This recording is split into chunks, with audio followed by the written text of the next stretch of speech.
टी20 world cup में कल India और आयरलैंड दोनों ने कहीं ना कहीं अपने टी20 वर्ल्ड कप की जो कैंपेन है उसका आगाज किया। कल दोनों का पहला मैच था जहां पर इंडिया ने बहुत ही कंफर्टेबली आयरलैंड को 8 विकेट से कहीं ना कहीं मात दे दी, जो कि बहुत ही लो स्कोरिंग गेम रहा। सिर्फ 96 रन आयरलैंड बना पाया इस मैच में, और जहां पर लगभग 12.5 ओवर में इंडिया ने जो है इस चेस को कंप्लीट कर लिया। हालांकि एक चीज और यहाँ पे कहना चाहेगा कि पिचेस जो है वो इतनी सेटिस्फैक्टरी नहीं नजर आती है इस आईसीसी इवेंट पे। एक तो आप यूएसए में क्रिकेट को एक नई जगह पर क्रिकेट को पॉपुलर करने की बात करते हैं। अब हम ये नहीं कह रहे कि बिल्कुल बेल्टर पिच होनी चाहिए, छक्के लगते रहे, बैट और बॉल दोनों का एक अच्छा एक तालमेल होना चाहिए, कॉम्बिनेशन होना चाहिए। अब ये भी नहीं कि बिल्कुल ही एकदम सेट हो जाए। और दिक्कत क्या है कि अनइवन बाउंस एंड बहुत ज्यादा है पिचेस पे, और अनइवन बाउंस बहुत है। एक बॉल बहुत ऊपर रह रही है, बहुत बहुत बहुत से कुछ तो बॉडी हिटिंग ब्लो भी यहाँ पर लगती हुई नजर आएंगी इस तरह के पिचेस पे। तो ये एक सबसे बड़ी दिक्कत है कि जो मकसद से आप इस तरह के यूएस क्रिकेट करा रहे थे,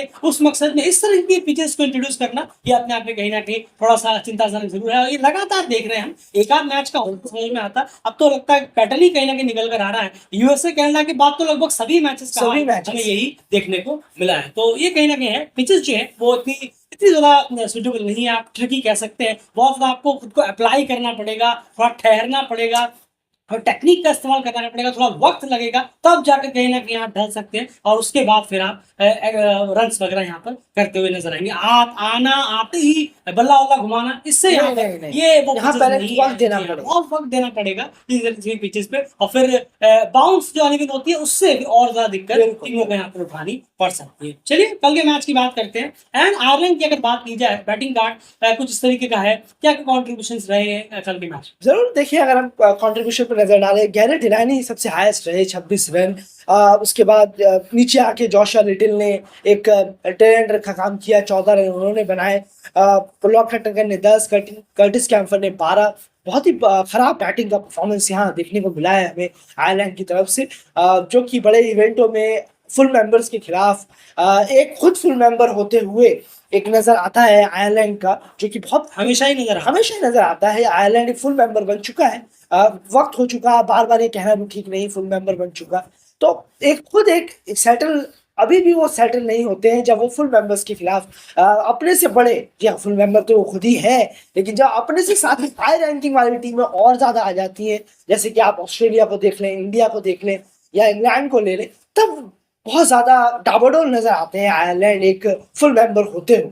तो वाकई में ये अपने आप में थोड़ा सा और उन्हें मेहनत करने की जरूरत है इन टीमों के खिलाफ, जब अपने से हायर रैंकिंग टीम, खासकर ऑस्ट्रेलिया, इंग्लैंड, इंडिया जैसी टीमें आती है। बार बार हम ये देख चुके हैं, ये पैटर्न जब भी वो आईसीसी इवेंट में आ रहे हैं। बिल्कुल सही कहा। अभी नीदरलैंड से आप देखिए, नीदरलैंड से जो ट्रांजिशन सीरीज हुई थी उसमें वो एक मैच 1 रन से जीते, एक मैच 3 रन से। नो डाउट जीत होती है, लेकिन फिर भी एक एस्ट्रेट के साथ खेलने के नाते आप 1 रन 3 रन से जीत रहे हैं, तो इस तरह की परफॉर्मेंस जब आप बड़ी टीमों के सामने उतरते हैं तो इस तरह की परफॉर्मेंस कहीं ना कहीं एक्सेप्टेबल रहती है कि आप एज अ फुल मेंबर भी ये परफॉर्मेंस और दे नहीं पाते कि जिस तरह का देना चाहिए आपको एक आईसीसी इवेंट पे। क्या शॉट्स था, क्या खेल रहे थे, बेलबर्नी क्या करने की कोशिश कर रहे थे, स्टंप से हटे और ऐसे कर रहे हैं, थर्ड मैन की तरफ अपना बल्ला कर रहे हैं, थोड़ा समझ से परे। पॉल स्टर्लिंग इतना ज्यादा स्ट्रगल कर रहे हैं। सही कहा कि शुरू के अगर आप 5 मिनट आयरलैंड के देखेंगे तो सिर्फ ये नहीं कि पिच की अनइवन बाउंस के तरीका लग रहा था, आप तरीके भी उनको देखिए, जो हमने शुरू में भी कहा कि ये वो पिचेस नहीं है, जबकि पॉल स्टर्लिंग ने टॉस में कहा कि इस तरह की पिचेस में कहीं ना कहीं हमें पता है किस तरह से अपने आप को अप्लाई करना है, खेलना है,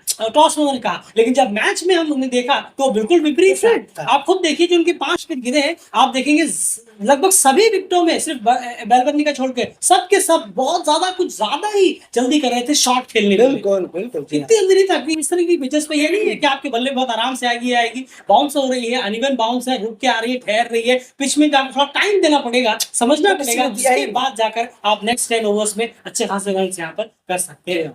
लेकिन वो वक्त देना किसी को गवारा नहीं लगा, खास करके टॉप 5 बैट्समैन की हम यहाँ बात करें। उसके बाद बॉलिंग कार्ड की यहाँ पर बात की जाए तो जो बॉलिंग कार्ड रहा कंप्लीटली पेसर्स का डोमिनेट रहा। अगर हम देखें, चाहे वो बुमराह हो, चाहे वो अर्शदीप सिंह हो, मोहम्मद सिराज हो, तो लगभग सभी ने, हार्दिक पांड्या हो जिन्होंने पावर प्ले के बाद आकर कहीं ना कहीं 3 विकेट्स निकाले, बुमराह ने 2 विकेट निकाले, अर्शदीप ने 2, सिराज ने 1, तो लगभग सभी को यहाँ पर विकेट्स मिले। अक्षर पटेल को 1 विकेट मिला और रविंद्र जडेजा सिर्फ 1 ओवर उन्होंने डाला जो विकेटलेस कहीं ना कहीं गए। तो बॉलिंग कॉन्ट्रीब्यूशन में कुछ ये हाल रहा। अभी इतनी तारीफ हम नहीं करेंगे, ये वार्म अप के तौर पर ले सकता है। बिल्कुल सही कहा, आप जानते हैं डेलिकेट ये चीजें हमेशा रखता है आपके सामने। अब ये नहीं कि मेन मकसद यहाँ से शुरू नहीं होगा। बॉलिंग की तारीफ करना शुरू करते हैं, जी नहीं। अभी अच्छी टीमें और स्ट्रॉन्ग जी टीमों हाँ, के साथ जी हाँ, टेस्ट होना बिल्कुल। बाकी है, फिर उसके बाद बॉलिंग की बात करेंगे। लेकिन इस मैच में कहीं ना कहीं अच्छी बॉलिंग रही है, बस इतना हम जरूर यहाँ पर जी हाँ। कहना चाहेंगे। उसके बाद यार बैटिंग डिपार्टमेंट की बात करें, बहुत ही अगर आप देखें तो 12 करीब ओवर में इस चेस को यहाँ पर जी हाँ, कंप्लीट कर दिया। बिल्कुल। कॉन्ट्रीब्यूटर्स की बात करें तो रोहित शर्मा ने हाफ सेंचुरी लगाई,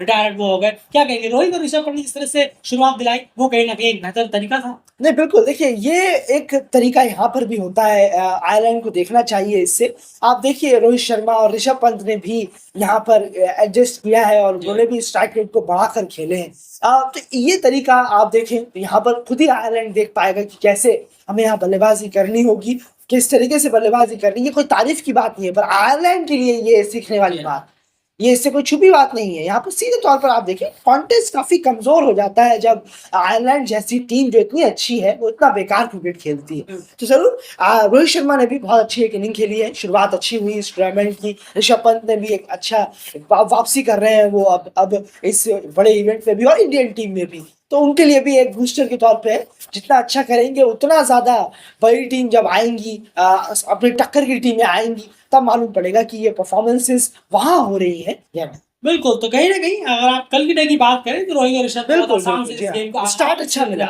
मिला और गेम को यहाँ पर रोहित शर्मा रिटायर्ड हो गए तो वरना शायद जी हाँ। इंडिया जो है वो 9 विकेट से इस मैच को जीत सकता था। लेकिन जैसे हमने पहले ही कहा, अभी इतनी बहुत जल्दबाजी होगी, कुछ स्ट्रॉन्ग टीमें सामने बिल्कुल, आए बिल्कुल। तब इसके बारे में और ज्यादा बेहतर तरीके से बात कर पाएंगे कि बैटिंग कैसी रही, कितनी अच्छी रही या फिर नहीं रही। और यहीं पर आयरलैंड के बॉलिंग कंट्रीब्यूशन की बात करें तो महज आप देखें तो 2 विकेट यहाँ पर निकले, जहां पर बेन वाइट ने 1 विकेट निकाला और मार्क अडर ने 1 विकेट निकाला, और बाकी बॉलर्स ने कुछ खासा परफॉर्मेंस दिया। जोशुआ लिटिल के लिए थोड़ा डिसअपॉइंटिंग जरूर रहा। जी हाँ, 4 ओवर में 42 रन काफी करीब उन्होंने खर्च कर दिए और काफी ज्यादा रन उन्होंने कहीं ना कहीं यहाँ पर लीड कर दिए इस 96 रन को डिफेंड करते हुए। बस फिलहाल इस एनालिसिस में इतने ज्यादा कुछ बात करने के लिए इस मैच में है नहीं। जैसे लेकिन जो चीज थी इस पूरे मैच में उठाने के लिए वो हमने शुरू में ही आपके 2 मिनट में उठाई कि डेफिनेटली पिच जो है वो बिल्कुल भी यहाँ पर जो है आप कह सकते हैं कि सुटेबल नहीं है इस तरह के हाई वोल्टेज इवेंट्स में। जिसने पहले ही कहा, मतलब ये नहीं कि आप बस चौको छक्के वाली पिचेस बनाए, बिल्कुल नहीं। एक बॉल और बैट दोनों का एक अच्छा तालमेल होना चाहिए, बिल्कुल, दोनों जी के लिए कुछ ना कुछ होना चाहिए। उस तरह की पिचेस बहुत बेहतर रहती है इस तरीके के इवेंट्स